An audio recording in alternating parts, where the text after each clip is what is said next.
Welcome to Light Up. Thanks for joining us as always. And I'm with my brother Almamji Hassan. We are going to talk about a very interesting topic based on developments that are happening in our society, in Uganda in general. We've seen several trends of things that have taken place. But let's focus more on the new legislations, the new laws or the new rules that we are supposed to follow. And particularly those rules that refer to our young people for their safety, for their well-being, etc., etc. So, Hassan, welcome. Thank you. In schools, proms are not banned, but all these other exciting things around proms in Uganda and the trends and the developments that have been going on, they've made revisions. In the past, we never used to have proms. We used to have what? Socials? Yeah. Socials, okay. During our time. Things were normal. Just pick your best dress at home, put it on that day, go to school, meet your friends, socialize, etc., etc. Then you had the general dance, that was it. Okay? We've seen in the press kids coming in helicopters. I mean, when you go to Kenya, some schools, that's a normal thing. There is that one school that I saw one time in the newspapers. When kids are taken to that school, I think it's like an Ivy League school. All the kids are taken, they are chauffeured in helicopters, almost all of them. And you will see a parking yard of helicopters that they've taken the schools or the students, so they are picking them. But that's not us. Things have gone overboard. We have to be honest and candid about it. In Uganda, during proms in some schools, you would, actually for you it would be like an exhibition. You would see cars you've never seen before. Of course, students have taken it to a different level in terms of dress codes and what they put on. But even hidden in that nest is a lot of other things that have really gone, I would say, overboard.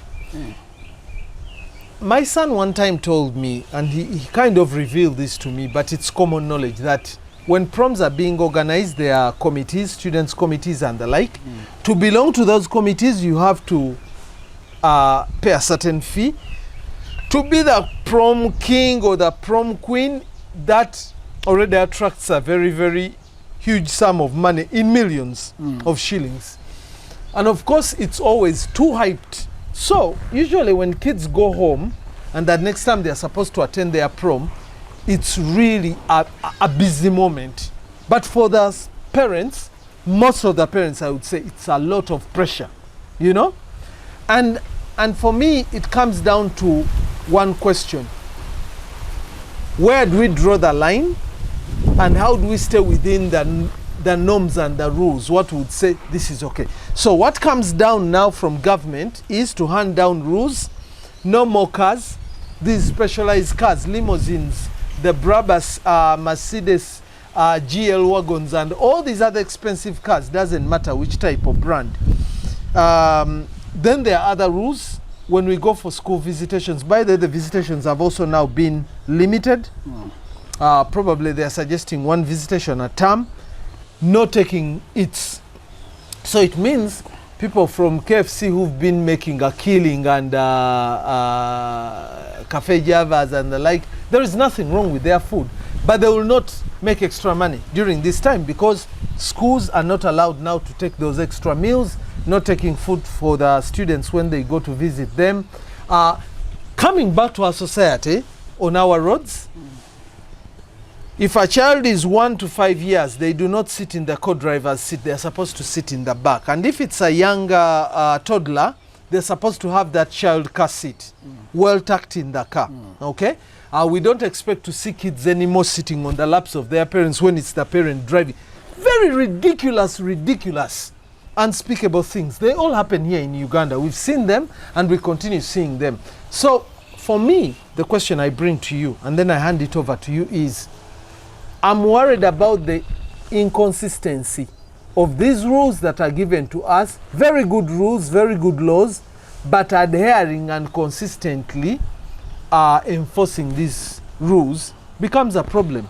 Within 1 month, usually, when a rule has been instituted, it vanishes. or it disappears in thin air, you know. So that is my question. These are good rules, these are good measures. Maybe you can talk about your own opinion about these measures and then give some ideas of how do we ensure as society, leave alone the ones who enforce the law, you know, how do we ensure as society that, because it's our responsibility as parents as well, to maintain and uphold these laws. How do we ensure that that happens? Thank you very much, Herbert. You see, Uganda is a very funny country.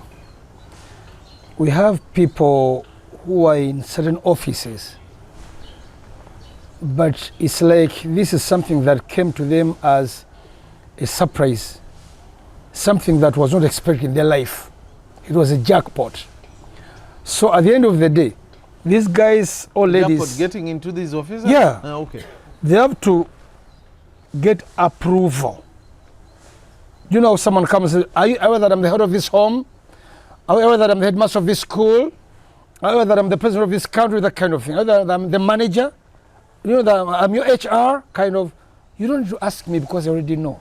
It means you're not sure of yourself. These guys carry their offices to the streets, to the schools, to wherever they go. When they feel they're not being seen enough, they have to do something about it. These parents have hijacked these functions. The parents have hijacked the functions in the schools to show off their wealth, their status, and name it. Because maybe they come from the same villages back home, they went to the same schools, the same universities. This competition never ended. Why? In school, the guy was a mediocre. Now, he made it to the top. He has to show these guys that I'm somebody now, don't joke with me. So to them, in life, it is a competition. So these guys carry their competition to the schools of their children. And because the schools want to make money, they loosen the tightness of the rules. Before it was no jumpers, no torn jeans, no food, these things were there. Why? Because of the safety of the children. Some people have bad hearts. He can come and poison the child. We have that before. You bring the food, poison the child of your co-wife. This child has friends in school. About before you know, 40 children have eaten the food. That's why we say don't take the food. Or you bring the food because this kid feels like I should not eat my food very fast. Maybe I can keep it for about 4 or 5 days. Food poisoning. Food poisoning. So for different reasons, food was refused at school. And for uniformity, because on visitation days you find schools make very nice meals that there's no need to bring that food at school. Some schools are so well, they cook. You know, this thing has changed, the portion beans things have changed. So many schools have changed the menu. It's no longer portion beans. Matoke, cassava, peas, meat, chicken. They've changed now. It's so that this is normal. But parents have taken their, I don't know how to call it, to the schools. That when you go to a prom, it is a motor show. It's not anything about the children now. So it's no longer about the children students. are being used as props in these shows. The mothers are competing in buying their children slutty dresses. Who dresses the most sluttiest will make it to the social media. You saw there's a child who was almost half naked, panties were out, and you wonder, it is the parent who bought the dress, because that dress can have costed less than 500,000. It is the parent who bought the dress. Okay. What are you imparting into this child? And maybe it's also out of ignorance? It's got nothing to do with ignorance. I don't want to sound rude, but it's something to do with primitivity. And you're being backward. The reason why I was saying that it's ignorance, what parent in their mind would want their child to look slutty? Most parents who do that, and indeed most of them do that. If you have had a chance of looking at those videos on social media, parents are dying for their children to make it on social media. Because they know when this thing is controversial, they'll keep talking about that person. Because they want attention? Yeah. Okay. So these parents want attention. They're using their kids as props. Yeah. Visitation day. A parent purchases a whole stock of your village shop on, this convenience Kiosk store. at- yeah, yeah. This convenience Next to store. your home, yes. The man purchases the whole of it, comes with it at school. And you wonder, what are you trying to impart to this child? This money you're playing with is your money, not his money. By the way, in our school time, remember all those kids who were showing off because their parents were so and so in governments, whatever it was. Look for them now, you won't see any of them. Why? Whatever they were showing off with was for their parents. Their parents raised the standard for them, which was not for the children. It was for them. The children picked on this as the normal. Then life has funny way of turning out. It changes. Now during this time of your downs, Levels you up. when it levels you least to the normal, when your father's wealth and power is gone, these are the kids you'll find taking drugs out of frustration. Because he thought this is the normal life. Life in a straight line with no stop signs. Life has stop signs. Those are the laws. Those are the rules. Bring up your child knowing that he is going to fight his own battle in this world. He has his own part to play in this world with his own struggles. The parents are bringing their own struggles of their own time to use the children as a props to compete. Parents buy new cars because there's a prom for the kid to show off. Because Mr. Barnabas, Mr. Katunje, Mr. Atukwase, Mr. Mukasa, so and so the children in that school, I know they're going to do something about it. Let me order for a G-Wagon. Maybe they won't thought about that. Then they said, I'll do a chopper. Let's do a chopper. So it's a show of might, of money, using the children, which is very wrong. So in this, the government was very right to set up tough rules, and they should adhere, they should follow and enforce them so that we all adhere to them. Same applies to the traffic. The traffic rules. They've always been there, by the way. Yes. But These are because- not new rules. No, but they've always in been Uganda, there. we are so passive. But in Uganda, like I said, very many people came from different areas in the villages, our villages. There they came, they hit the jackpot, they got the money. The car seat is just 500,000 and above. You make a show Which of car seat are you referring to? this is the car seat, for the kid. Yeah, for the kid. Yes. 500,000 and above. Now, let them make a show. Let them buy car seats that have USB. Now that they know. That have USB, the ones that have Wi-Fi. Let them buy them. For me, I'll be honest with you. Hey. I'm very convinced that there are so many people in Uganda who have children, but honestly, they were ignorant about the fact that you are not Completely. allowed to have a child in a car, a toddler, without a car seat. And they're supposed to be in the back seat, not co-driver. In the back seat. Now, let me tell you something. For us in our culture this way, we can ride donkeys, we can ride horses and even bulls. If we have chosen to drive the cars, cars have their own rules. Yes. It is when you have a toddler, a young child, let them be in the back seat in their car seat. Safely Tucked. secured. That is how it is with the car. Yes. If you can't do that, give up the car. Or Now- leave the child at home. They don't want to leave the car, and they don't want to leave their children. Leave the car, get your kid with the car on the donkey, and see how safe the kid will be without a safety tying. Or with do whatever it is. 2, okay, go on a border, you can't ride this. But even on a border, it means get the helmet for the child and Yes. for yourself. That's the safety you need. And before you border, we have this thing, border, Yeah. take me, border, no. When you do this border thing, look at the guy who is coming to you. Is he having a helmet? Thank you. Are those side mirrors on? Is he showing any sign of safety in him? Do Is they he have wearing normal reflectors? shoes? Is he having a reflector? At least dress to a man who will say that he's also cautious about his life, about his safety. Then let this man take you. By the way, let me give another safety tip here for the parents. And people might not know this, but the reason why they usually tell people who are on motorbikes to put on reflectors is because when you're on a motorbike, especially like on highways or, you know, you're like when you look at a fish swimming in the water, it's almost like one thin lateral line. So on a very big road, for example, let me give the typical Ruera stretch on Masaka Road. If a border person is coming and they are in a distance, you can hardly see them. The first thing that will show you that that's a border. And that is why, again, in Uganda, you never find it. It's rare. But people in Uganda who are driving motorbikes and people who are driving borders, the rule should be that light has to be on, even during that day. Yes. Because people have to see it. Because you're very, very, very small kind of.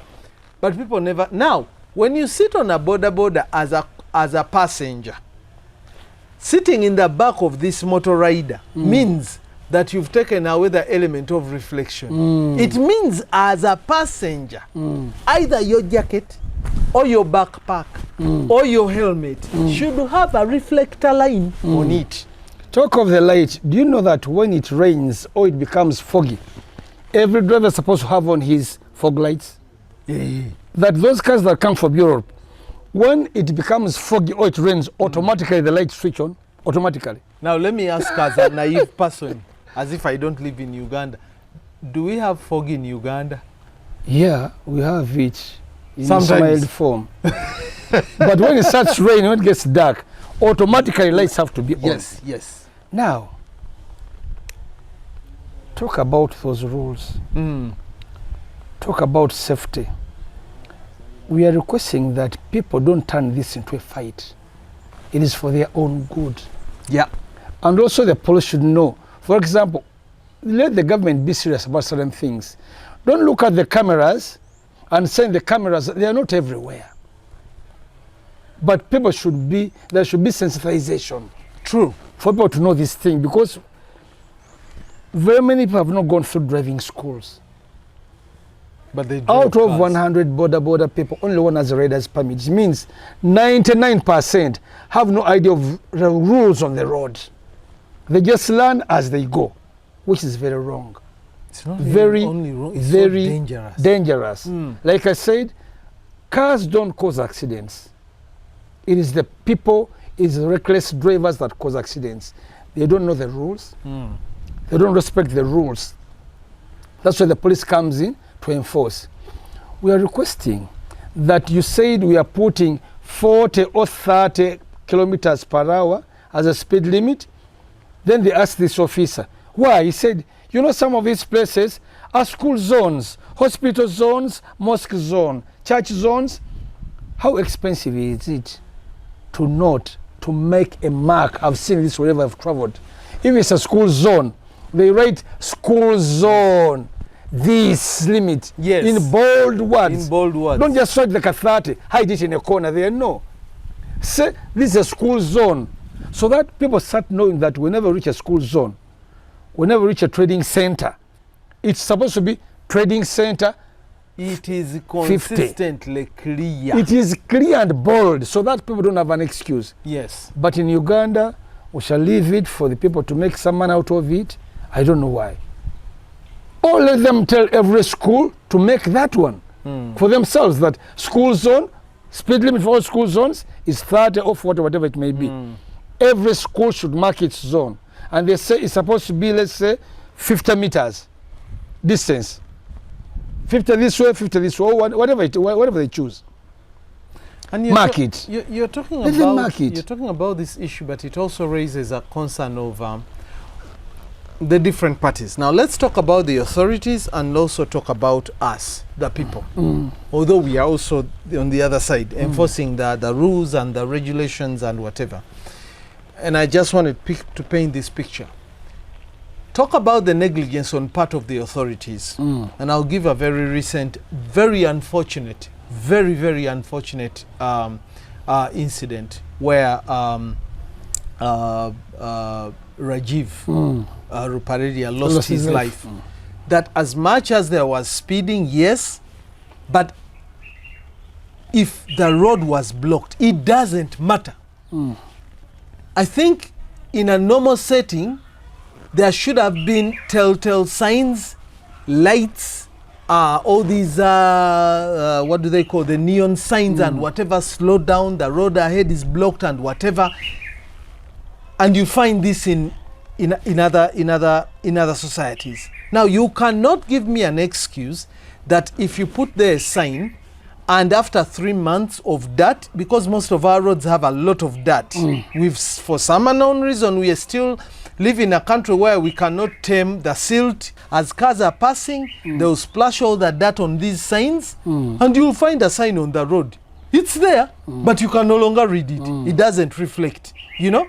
So even when you see these boulders in the roads that block the roads, they are in yellow and red, they are supposed to be seen. They are now brown. They are brown. They are basically invisible. You can't see. They are not communicating to you. Okay? So on the side of authorities, negligence, negligence, negligence. Bolded and underlined. But now I want to shift to the side of us. Look at parents with the prom issues that you talked about, the visitations where, I remember I have a friend of mine one time. I can't say her name. But she told me, my son, at least I should take her a drumstick of KFC. The school was insisting no meals, no food.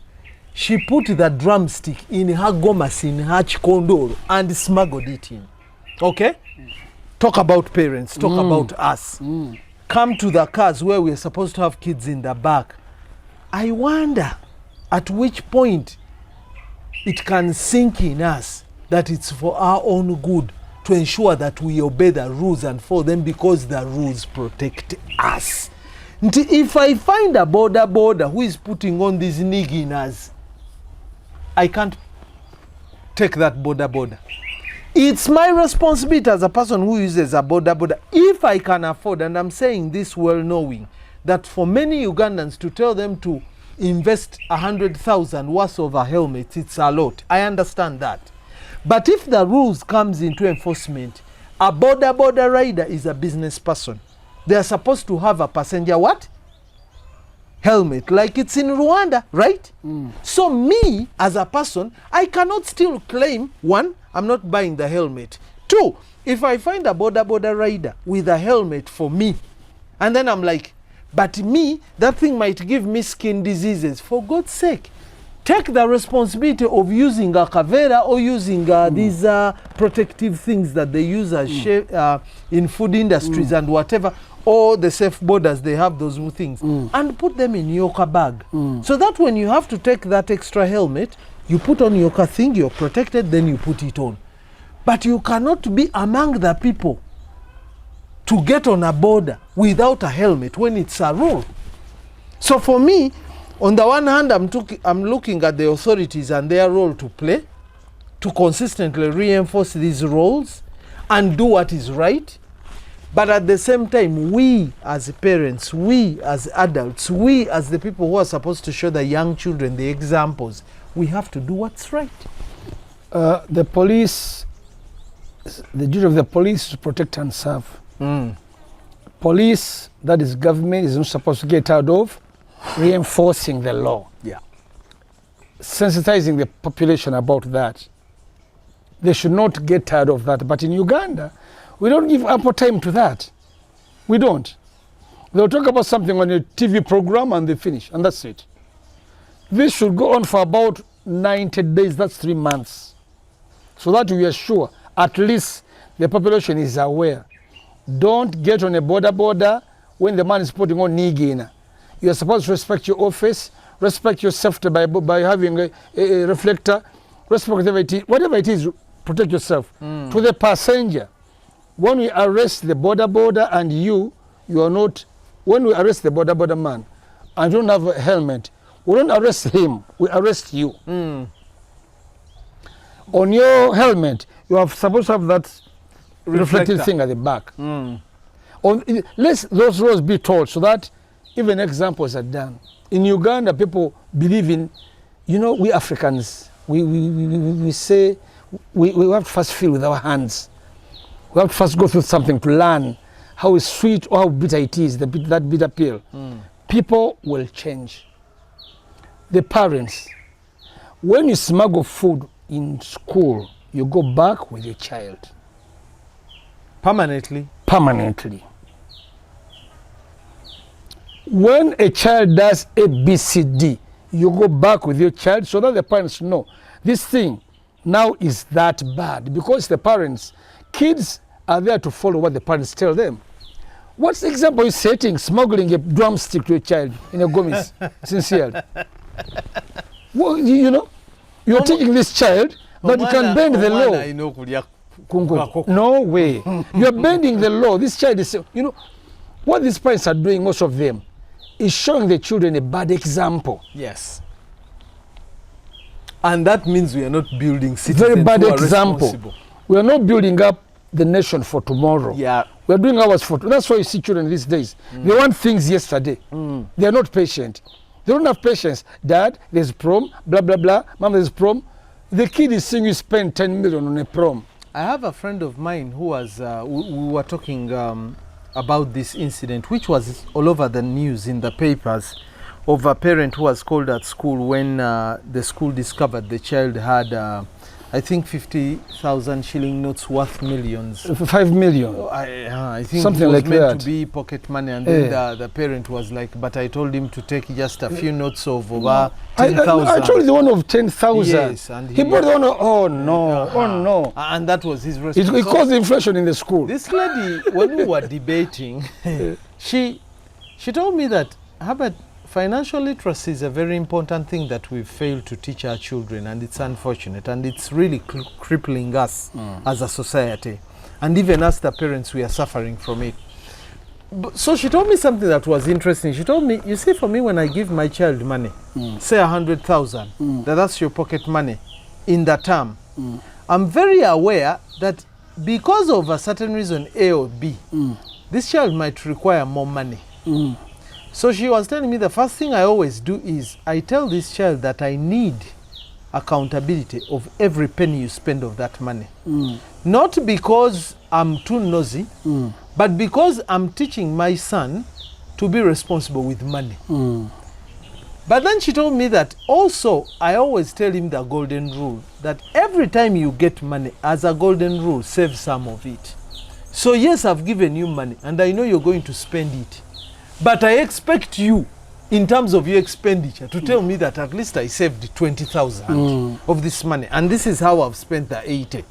And then she was telling me every time we go through that expenditure, which I think now they no longer do, she would give this young man lessons. That now you see, when you chose on this day to buy 8 samosas, you ate into the money for the next 2 days. Did you eat the 8 samosas to not eat lunch for the rest of the day? On that day, did you eat lunch? Yes. Did you eat dinner? Yes. So why is it that on the previous day, you ate only 2, but on that day, you felt the need to eat 8? And she was telling me that we would go through these conversations very, very casually.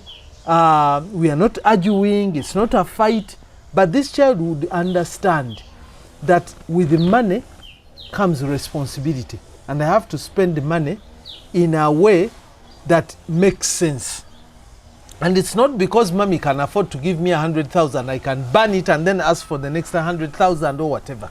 She's also setting other priorities. So when I was listening to this conversation, I realized there is a lot of financial literacy here. This one lucky parent is passing on to the son. But for the other parent, now when I listen to the things you are saying, I'm going to show my village mates that now I reached, now I'm the man. Yep.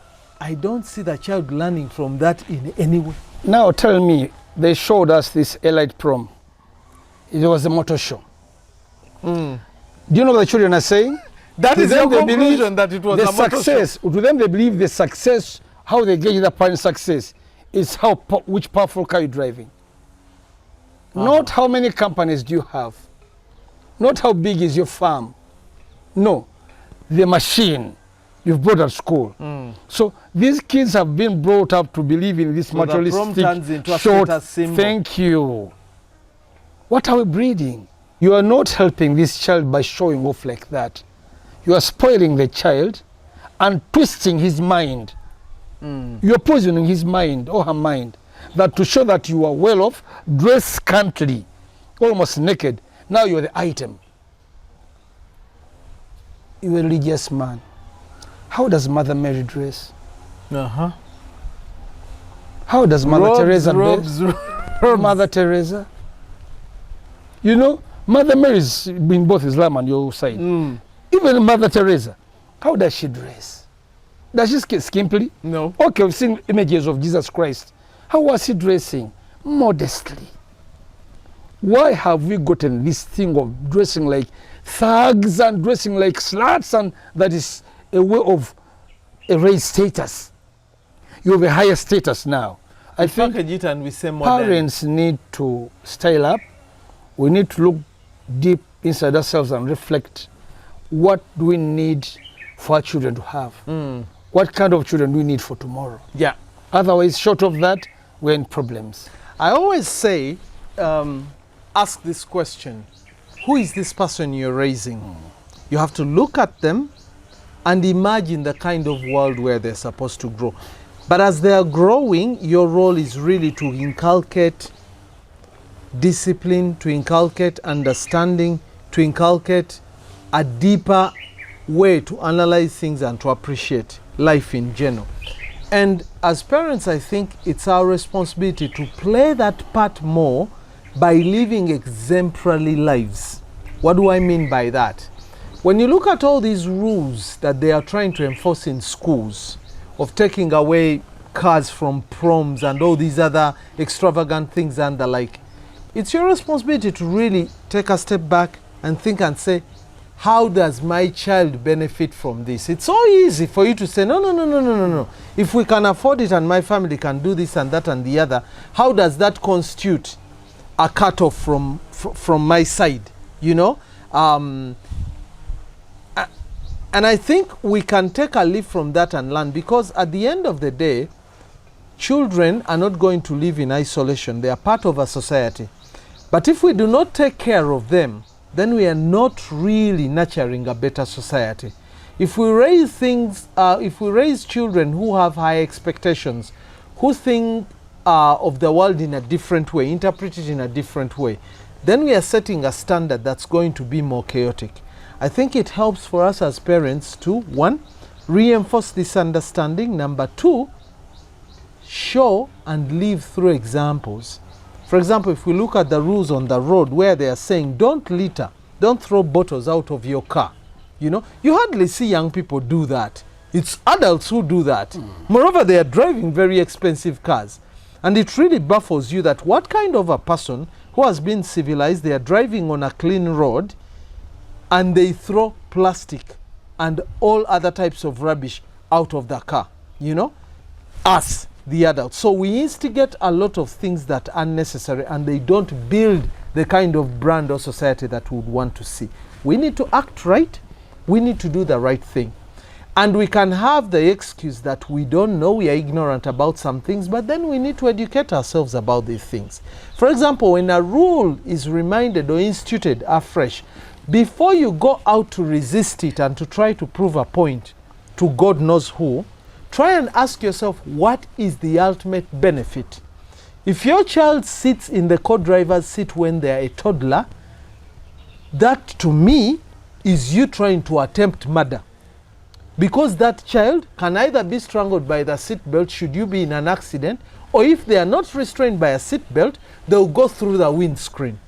It's just that simple, you know? So if you take time and think about how much you love your child, which you truly do, then the answer is right there. They're supposed to be in the back seat, and they're supposed to have a car seat which is fastened and that they are safe. Safety is very important. And I think across all the things that we've talked about, we are looking out for the well-being of our children to grow up when they are responsible and to do the right thing. And tomorrow, I promise you tomorrow, they are the citizens that take over. In your estate, they are the ones taking over your name, they are the ones leaving your legacy. So ask yourself, what kind of legacy do I want to leave behind for my child to emulate? It's that simple. And as always, thanks for watching.